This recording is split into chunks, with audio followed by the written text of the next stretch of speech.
"You're obviously my second choice, you know," she declared, so I nodded, "Absolutely," and cut her off forever. Today she arrived at my job weeping while I'm arranging my getaway with my beloved who selected me immediately. 7 years ago, none of this seemed remotely possible when I first met Melissa at a Nashville recording session where everything felt perfectly aligned with destiny. I was working as an audio engineer at Blackbird Studios, spending my days crafting pristine soundscapes for established country artists and emerging singer-songwriters who trusted me with their musical visions. Melissa managed social media campaigns for country music artists and independent record labels throughout Tennessee, building devoted fan communities through her intuitive understanding of authentic storytelling and emotional connection. We clicked immediately over our shared passion for Nashville's music industry. I was the technical perfectionist behind the mixing board, obsessing over every frequency and dynamic range,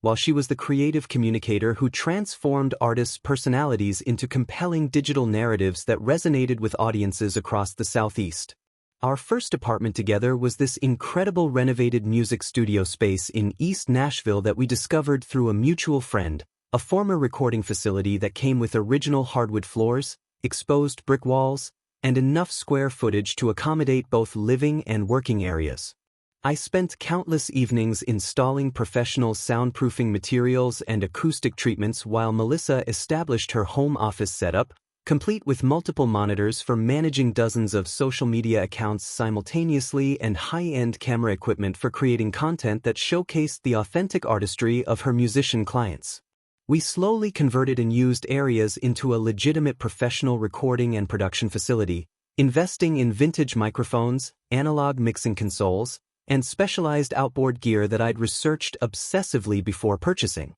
Weekend trips to music equipment stores across Tennessee, Alabama, and Kentucky became our version of romantic adventures. I'd spend hours testing different preamps and compressors while she networked with store owners, building relationships that might eventually become valuable business connections for the production company we planned to launch together. We had these ambitious but realistic dreams of combining my sound engineering expertise with her industry connections and marketing brilliance to create something genuinely special in Nashville's competitive music scene. Our relationship felt unshakable during those early years, built around late-night recording sessions where she'd bring me perfectly timed coffee refills at 2 a.m. and listen to rough mixes with genuine enthusiasm, offering insightful feedback about how certain arrangements might translate to different audience demographics. I was completely committed to supporting what I understood were legitimate business development activities, covering her expensive networking events,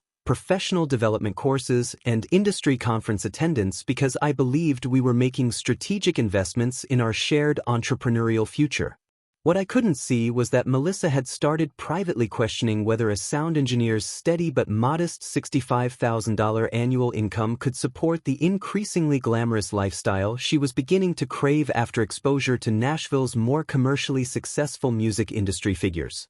Melissa's entire outlook transformed after she joined an exclusive entertainment industry networking group in Los Angeles, supposedly to expand her client base beyond Tennessee's regional music scene. She started attending monthly conferences at luxury Beverly Hills hotels where she rubbed shoulders with music executives, celebrity managers, and entertainment lawyers who treated private jets and Malibu beach houses like normal business expenses rather than impossible dreams. I supported these trips financially because I believed they were strategic investments in our future production company, covering her $2,800 monthly travel expenses, designer networking outfits, and premium accommodations at places like the Chateau Marmont where industry power players allegedly made career-defining deals over $40 cocktails. When she returned from these West Coast adventures, Melissa began making increasingly dismissive comments about what she called my small market thinking whenever I suggested practical business strategies like building relationships with local studios or focusing on Nashville's thriving independent music scene.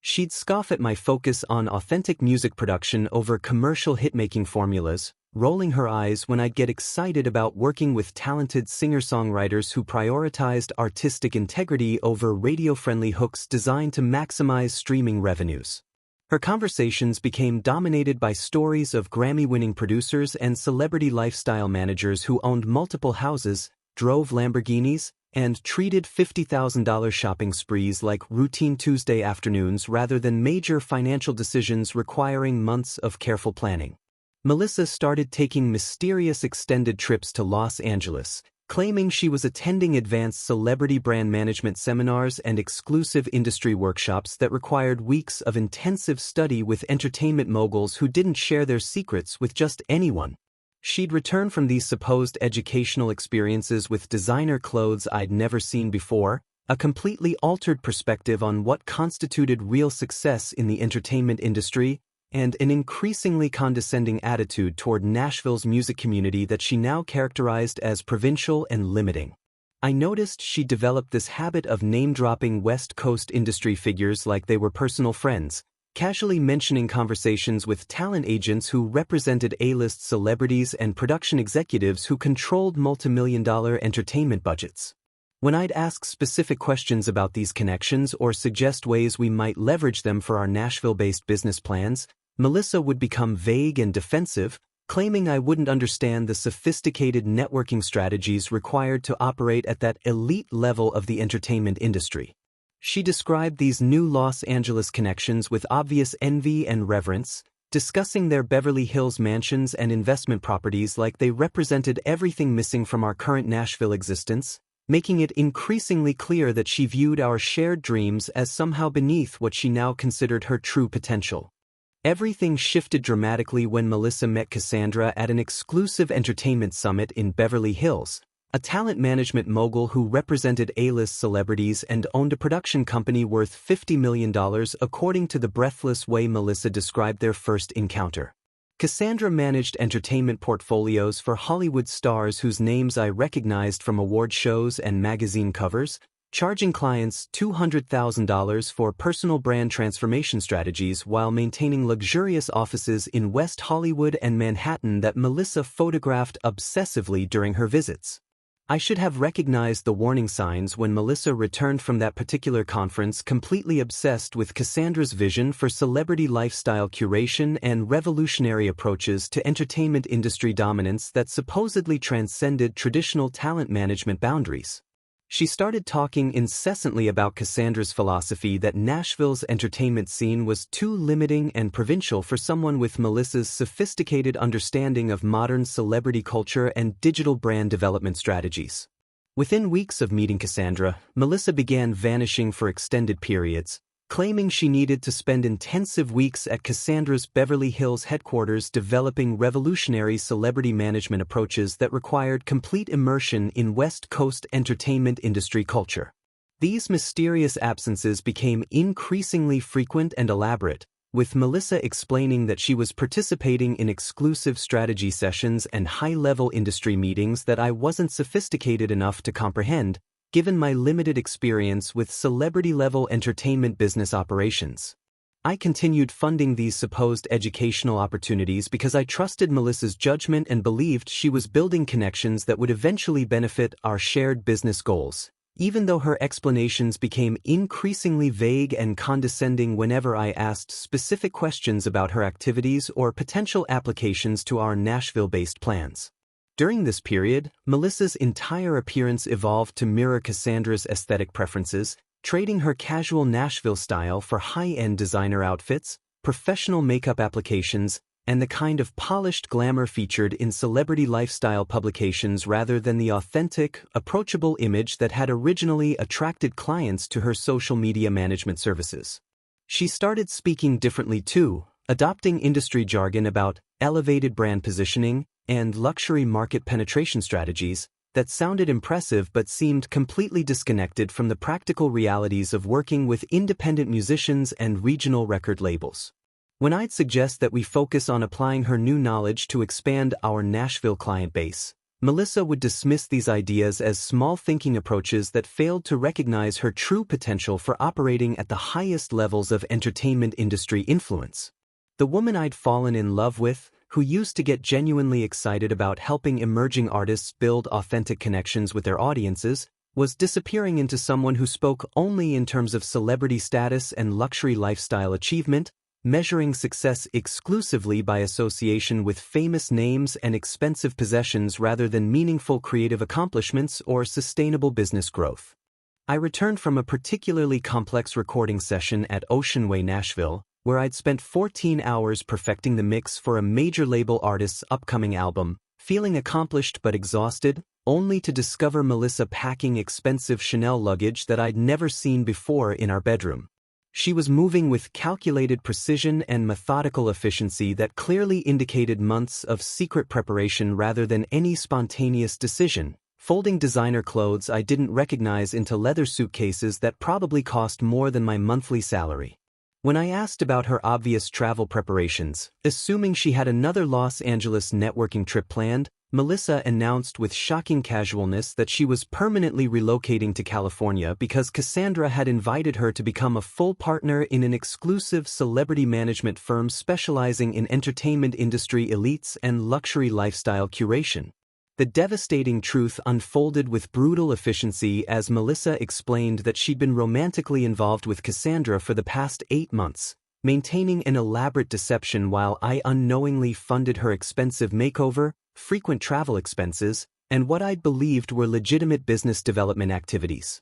"We've been planning this transition for months," she said with the kind of cold detachment you'd use to discuss canceling a subscription service. "Cassandra has been teaching me about operating at the highest levels of celebrity management, and frankly, Connor, this opportunity is everything I've been working toward my entire career." When I expressed complete disbelief about our 7-year relationship and all the business dreams we'd shared, pointing out the recording studio we'd built together and the clients who trusted our collaborative approach, Melissa delivered her devastating judgment with heartless clarity that still echoes in my memory. "You're obviously my second choice, you know," she said, pausing to let those words sink in completely before continuing. "I mean, you're stable and dependable, which was useful while I figured out what I actually wanted from life, but Cassandra represents everything I truly deserve: sophistication, success, connections that matter in the real entertainment industry." She characterized our entire 7-year relationship as useful preparation for something genuinely significant with someone who could match her refined aspirations and elevated understanding of celebrity culture, describing me as a comfortable fallback option who'd served his purpose during her developmental phase. "I need someone who thinks bigger than Nashville recording sessions and regional music festivals," she explained while checking her reflection in our bedroom mirror. "Cassandra owns properties in 3 states, manages Grammy winners, and operates at a level you'll never understand because you're content with small market thinking and modest achievements. The woman who used to bring me coffee during late-night mixing sessions, who claimed to love our quiet evenings planning our future production company, was now dismissing our entire shared history as if it had been an inconvenient internship rather than what I'd believed was the foundation of our life together." Instead of succumbing to the emotional devastation that Melissa probably expected, I approached her abandonment like a complex audio mixing project that required systematic problem-solving, methodical execution, and complete focus on technical excellence rather than emotional reactions. I immediately severed all digital connections with her across every platform, blocked her phone number, removed her access to our shared recording equipment, and began the practical process of rebuilding my life without the financial drain of supporting someone else's grandiose fantasies. Within 2 weeks, I'd relocated to a soundproofed loft apartment near Music Row that offered exactly the kind of professional environment I needed to concentrate entirely on expanding my audio engineering business into higher-profile recording projects with established Nashville artists. The financial relief from not subsidizing Melissa's expensive lifestyle transformation was immediately apparent. I was saving over $3,200 monthly that had been disappearing into her networking events,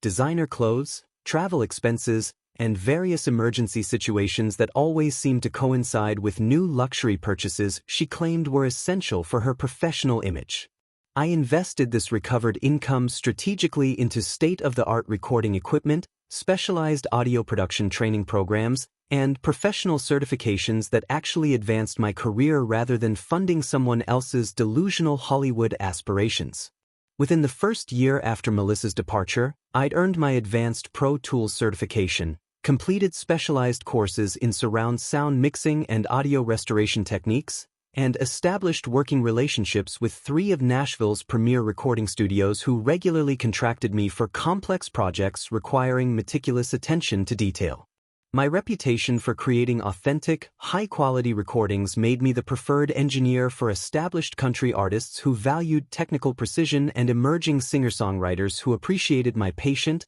collaborative approach to capturing their creative vision. I purchased a historic bungalow in the Belmont neighborhood with a basement perfect for converting into a professional-grade home studio, complete with floating floors, custom acoustic treatments, and enough space for the vintage console and outboard gear I'd always dreamed of owning. The house represented everything I'd wanted to build with Melissa, except now it was entirely mine, funded by my own hard work and disciplined financial planning rather than compromised by someone else's unrealistic expectations and constant demands for lifestyle upgrades.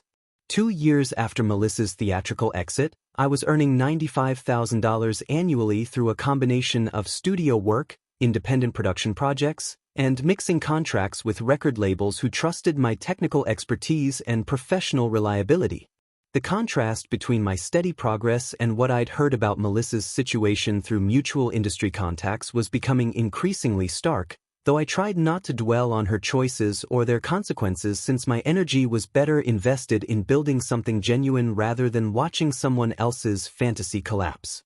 Through a music therapy program I'd started volunteering with at the Nashville Veterans Administration Hospital, I met Lauren, a certified music therapist who helped trauma survivors process complex emotions through songwriting and performance, using creativity as a pathway to rebuild confidence and rediscover purpose after devastating life experiences.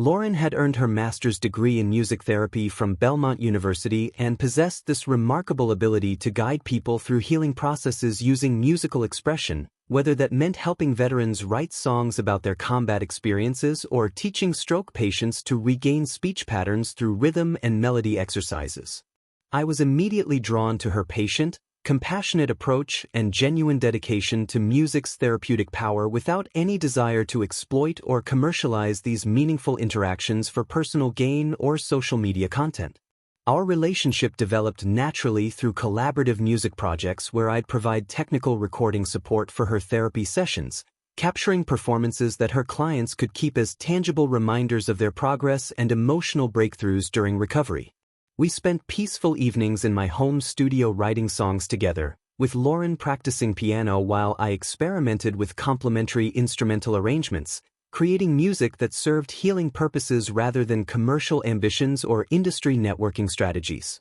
Our weekend adventures involved hiking trips through Tennessee's state parks where we could escape industry pressures completely and focus on conversations about music's ability to connect people authentically rather than discussions about celebrity status or luxury lifestyle achievements. Lauren celebrated my professional achievements because she genuinely cared about my personal fulfillment and creative satisfaction, not because my success enhanced her social status or provided access to exclusive industry events she wanted to attend. She contributed equally to our shared living expenses without manipulation, resentment, or expectations that I should subsidize her lifestyle choices, and she never made me feel like I needed to apologize for my modest income or practical approach to building sustainable success. The difference from my experience with Melissa became unmistakable as Lauren's sincere appreciation for my craft and complete satisfaction with our authentic partnership revealed exactly how much energy I'd previously wasted attempting to please someone who would never appreciate what I offered, regardless of how much money I spent or how many sacrifices I made.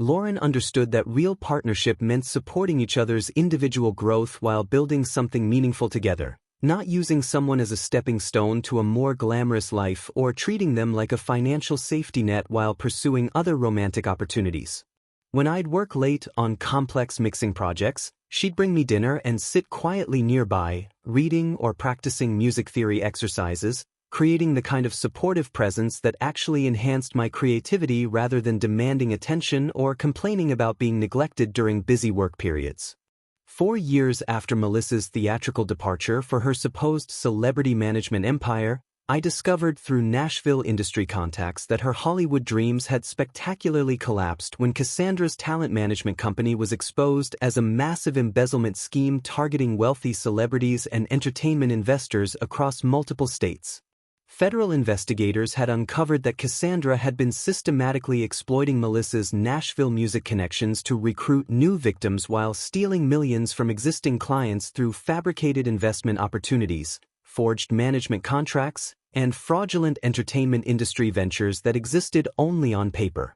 Melissa lost her entire life savings to criminal defense attorneys when prosecutors revealed her unwitting involvement in forged contracts that made her criminally liable for services the company never delivered, facing potential federal prison sentences that could have destroyed her future permanently if she hadn't cooperated fully with authorities. When FBI agents raided Cassandra's West Hollywood offices during coordinated arrests across California, they discovered that the luxurious lifestyle Melissa had envied so desperately was entirely financed through stolen client funds, and that Cassandra had already escaped to the Cayman Islands with the remaining money, abandoning Melissa to face serious legal consequences completely alone. The Beverly Hills mansion, luxury cars, and designer lifestyle that had seemed so impressive were all purchased with embezzled money from celebrities who'd trusted Cassandra with their career management and financial planning, leaving Melissa homeless, bankrupt, and facing federal charges that required expensive legal representation she couldn't afford.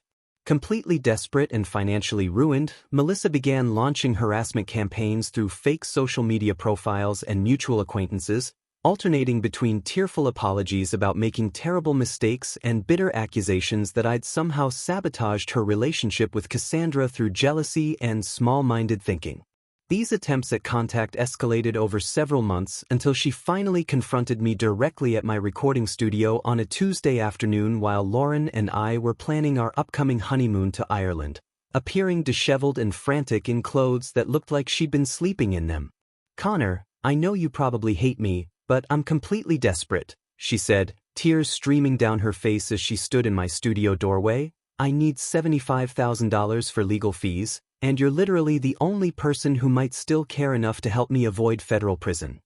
She oscillated wildly between tearful apologies about throwing away our relationship for a criminal fantasy and threatening to sabotage my marriage with fabricated accusations about our previous relationship, claiming she'd tell everyone that I'd been emotionally abusive and financially controlling if I didn't provide the money she needed immediately. Lauren watched this entire confrontation with calm composure, recognizing exactly what kind of person Melissa was without needing any explanation from me about our history or the manipulation tactics on full display.